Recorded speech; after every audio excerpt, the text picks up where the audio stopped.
गुणाकार सगळ्यांनाच येतो, पण विषय महत्वाचा आहे. आपल्याला जो टाइम असतो 30 सेकंदामध्ये प्रश्न सोडवायचा. ठीक आहे, तर त्या तेवढ्या टाइम मध्ये आपण कसं मॅनेज करू.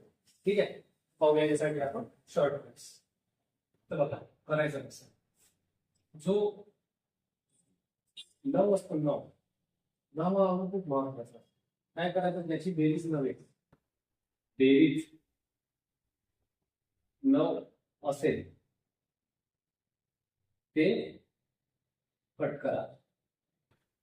ठीक आहे, आता इथं 7 आणि 2 9 कट केल्या. 7 ते 3 2 5 पासून 8 होता. इथून 7 याचा गुणाकार करून बघतो. 8 साठी 56 56. ठीक आहे, 6 आणि 5 इथून किती बघायचे 11 11 एक आणि 2 आपल्याला शेवटी 2 उरले पाहिजे. पाहूया ऑप्शन 2. 8 आणि 9 हा 9 कटला. 7 आणि 4 11 एक आणि 2 इथं 2. ठीक आहे, त्यानंतर बाकी ऑप्शन पण चेक करू आपण.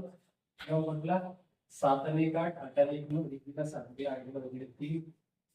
ठीक आहे, त्याला 8 आणि 1 9 हा 9 हा 9 उरले 3. आपल्याला किती पाहिजे शेवटी 2 म्हणून आपला ऑप्शन ए होईल.